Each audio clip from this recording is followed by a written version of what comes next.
Hey everybody, welcome to DadsDen of Pop Culture. We're taking a look at a board game today from 1977, a board game based on a little-known film series called Star Wars. Man, they were trying to get product out that year to capitalize on the popularity of Star Wars. And the action figures were taking a little bit longer than they maybe wanted. Board games was a great way to do it. And as you can see, it's a really nice board cover, well designed. You get the X-Wing and the TIE Fighter on there. You get to see a picture of a whole bunch of the cast, including, of course, a Stormtrooper. Let's take a look at the back of the box. And you can see it kind of shows you what you're going to get in the box, the board, etc. But let's go ahead and open up the box and check that stuff out ourselves. Well, here you see the contents of the game. We got this very attractive game board.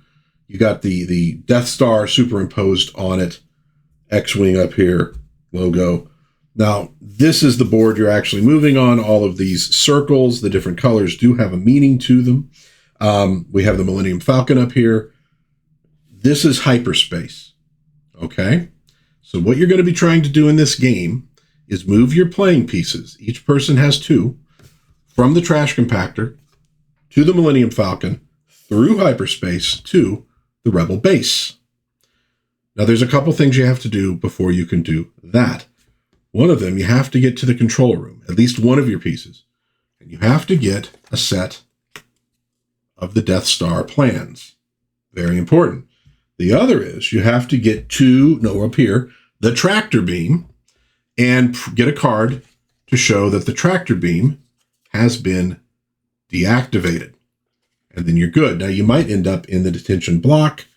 All depends on what cards you happen to be pulling. All right. We have a spinner to control movement. And let's show, these are what the pieces look like. Pretty simple. You see one of them has Luke and Leia. The other one has Han and Chewie. So a very simple game when you get right down to it. But there is a little bit of strategy involved. Where are you moving your people? How are you moving your people? You do not split your move between the pieces. You pick one piece or the other to move on a given turn. And they do need to move, it said, in a straight line. I think what they mean there is actually they can't reverse back on themselves. Now, this is important because there are pieces that you have to land on by exact count, so you can't do some fancy little maneuver to make that happen when it really doesn't count. You're also going to use this when you get into dogfights with the TIE fighters going through hyperspace.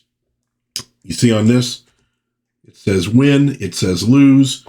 That controls how you move. You can use it kind of strategically to get to the Rebel base by exact count. You might at one point also end up, like I said, in the detention block. If you have a force card, that can get you out of it.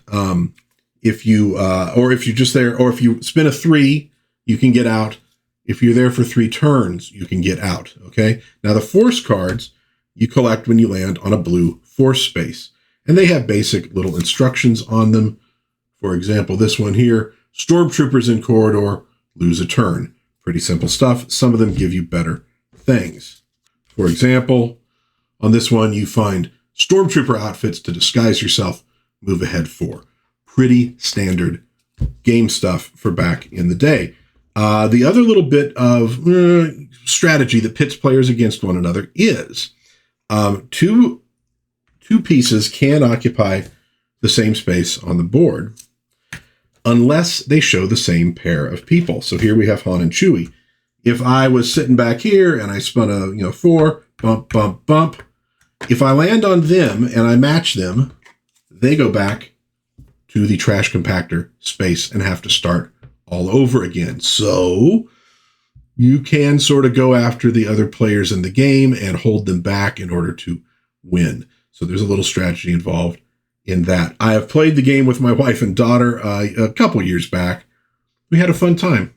It's a simple game. It's not complex. Obviously something that children can play. The rules, like you can see, are pretty darn short. There's not a lot to them. But, you get some randomized stuff with the spinner. You get a little competition on the board. You get the force cards, which keep things interesting and, give you sort of random events going on. So it's engaging. I think it's something that kids could play over and over again. It won't get boring too quickly for them, especially as they learn the strategy of how to do this thing the best. I think the dogfights are part of that. When you move and you land on one of these TIE fighters, you have to have the dogfight. If you win, you get to move another space in any direction. And what that means is you can try to set yourself up for getting into another dogfight. So for example, let's say you spun 2 and you end up here. And by the way, in this part, you're moving your 2 pieces together. They're not separate. You could probably just use one of them. So you end up on this dogfight, you win. What you can do then is move 1 space over here, do another dogfight. And if you win, you can do another dogfight here. And if you win, okay, there's a little calculated risk in that. Are you going to win over and over and over again? If you look at the spinner, you have 4 spaces with win and 2 with lose. So the odds are somewhat in your favor to win. Now, if you end up losing one of those dogfights, you go back to the Millennium Falcon space and you start all over again. That's the game, folks. It's fun. I think kids would enjoy it. If you're a big Star Wars fan, you might enjoy it as well. This is a game I didn't know existed when I was a kid. When I found out about it, I think maybe I saw it on eBay. I was like, wow, man, I got to get one of those. And I swear maybe a week or 2 later, end up at an antique store that I've been to a few times. And what do I find? 3 boxes of the Star Wars game in a booth for sale. I want to say the guy was asking $10 for it. Couldn't beat it. Made sure that it had all the pieces in it. Made sure it had the instructions. Grabbed one. So they're out there. I think they can be had at a relatively good deal if you want to get one and try it out. Fun little game. And again, I think it's a really nicely designed game. That's very important. It'd be fun if you actually had pieces that looked like these guys. Although I guess, how do you do a piece that looks like both Han and Chewie? It'd be kind of difficult. So this is probably the best way to do that. 4 players can play. Could get really crowded if you have 8 playing pieces out on the board. But go look for this one. I think you might enjoy it. Again, as a game to play, probably with kids, or maybe just something to play with other adults because you just want an excuse to sort of hang out. Try best of 3. I don't know, turn it into a drinking game. Like every time you end up in the detention block, you have to take a shot. I don't know, whatever. Do what you want to do with it to make it fun. But it's a very nice game. Looks really good, and I think that's important. Let me know in the comments what you think of this game. I'd love to hear what you have to say. Maybe it's something you played when you were a kid. Maybe you have some good memories of it. Put it in the comments. I'd love to hear that. If you enjoyed this quick review, little show and tell of the Star Wars Escape Death Star game, not the Death Star, Escape Death Star game. Please give it a like, maybe subscribe, maybe share with a friend. That would be very cool. But until next time, God bless everybody. Please be kind to one another. Have a little fun out there. Play the Star Wars game or, hey, just any game. Get family and friends together and have a good time. And I will see you again soon in Dad's Den of Pop Culture. Bye-bye.